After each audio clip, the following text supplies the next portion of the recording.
그날 이야기, 지옥의 끝, 형제복지원.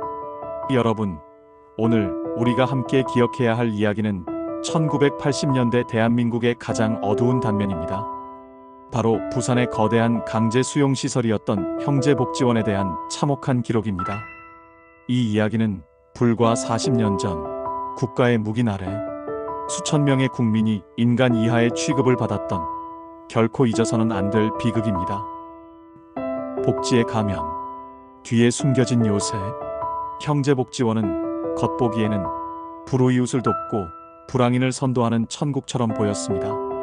원장은 정부로부터 훈장과 표창을 받으며 복지계의 거물로 인정받았고 심지어 대통령이 방문하여 격려할 정도였습니다.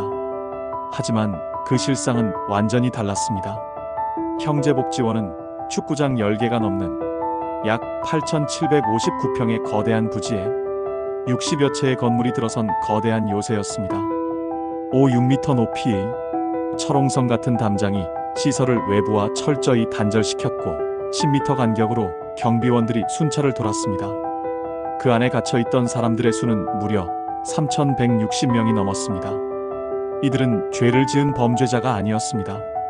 그저 길을 가다가 혹은 잠깐 술에 취해 쓰러졌다가 강제로 끌려온 대한민국의 평범한 시민들이었습니다. 불황인 단속이라는 이름의 폭력.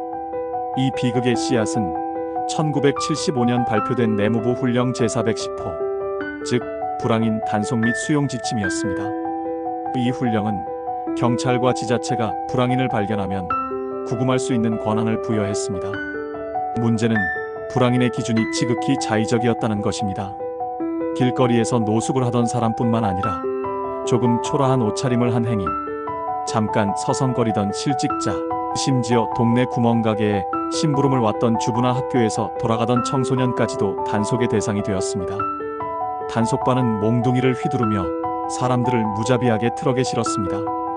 잡혀가기 싫어 도망치면 추격 끝에 붙잡혀 짐짝처럼 던져졌습니다. 시설에 도착하는 순간 이들은 자신의 이름과 존엄성을 잃었습니다. 신분증은 압수당했고 수용번호로만 불려야 했습니다. 이들은 철저히 인간이 아닌 물건으로 취급당하기 시작했습니다. 지옥의 일상, 강제 노역과 학대. 형제복지원 내부는 철저히 군대식 계급 체계로 운영되었습니다. 수용자들은 소대라는 단위로 나뉘어 매일 아침부터 밤늦게까지 고된 강제 노역에 시달려야 했습니다. 농장 일, 공사 현장, 심지어 원장의 개인 사업체까지 동원되었지만 그 대가는 없었습니다. 그들의 노동은 오롯이 원장 개인의 부를 축적하는 수단이었습니다. 감시자들은 몽둥이와 강목을 들고 수용자들을 감시했습니다. 조금이라도 명령을 거부하거나 노역을 게을리하면 무자비한 구타가 이어졌습니다. 한 피해자의 증언처럼 구타는 일상이었습니다.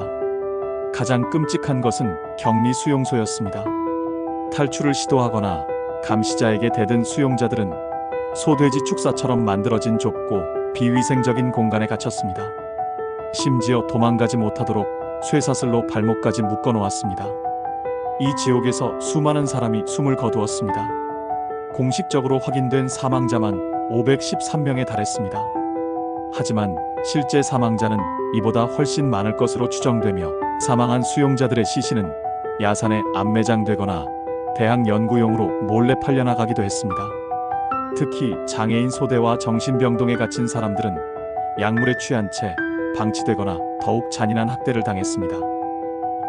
1987년 검사의 결단. 이 끔찍한 실상은 1987년 부산지검의 한 젊은 검사의 용기 있는 결단으로 세상에 드러나기 시작했습니다. 그는 복지원 주변을 관찰하던 중 감시자들이 몽둥이를 들고 수용자들을 축사 같은 곳에 가두는 모습을 망원 렌즈로 포착했습니다. 그는 이것이 단순한 복지시설의 문제가 아닌 중대한 범죄임을 직감했습니다. 단 한 명을 감금하고 강제 노역을 시켜도 중범죄인데 수천 명이라니. 검사는 곧바로 수사를 진행했고 복지원 내부로 들이닥쳤습니다. 시설 안은 충격 그 자체였습니다. 모든 창문에는 철창이, 방문에는 쇠사슬이 채워져 있었고 수용자들의 몸에는 구타의 흔적이 가득했습니다. 수용자들의 처절한 증언과 함께 복지시설의 가면이 벗겨지고 지옥의 실체가 드러났습니다. 끝나지 않은 고통과 국가의 책임. 진실이 세상에 공개되었지만 사법부의 판단은 국민적 분노를 잠재우지 못했습니다. 복지원 원장은 내무부 훈령에 따라 국가가 시키는 대로 했을 뿐이라며 자신의 죄를 부인했습니다. 결국 원장은 횡령 등의 일부 혐의만 유죄로 인정받아 징역 2년 6개월이라는 솜방망이 처벌을 받고 풀려났습니다. 가장 비극적인 것은 수많은 피해자가 이 사건 이후에도 평생 고통 속에 살아야 했다는 점입니다. 불황인이라는 낙인이 찍힌 채 사회로 돌아왔지만 내가 뭔가 잘못했으니까 잡혀갔겠지라는 시선 속에서 숨어 살아야 했습니다. 가해자는 버젓이 다른 복지 사업을 하며 국가 예산을 받았는데 피해자들은 트라우마와 가난에 시달렸습니다. 이 사건은 개인의 비리가 아니라 국가가 만든 악법과 폭력적인 공권력이 빚어낸 거대한 비극이었습니다. 형제복지원 사건은 아직 끝나지 않았습니다.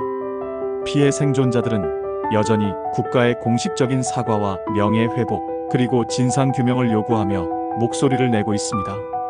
그날의 이야기는 우리가 잊고 있던 그들의 고통을 기억하고 다시는 이런 비극이 반복되지 않도록 역사에 새기는 것입니다. 우리는 그날의 진실을 기억해야 할 의무가 있습니다. 들어주셔서 감사합니다.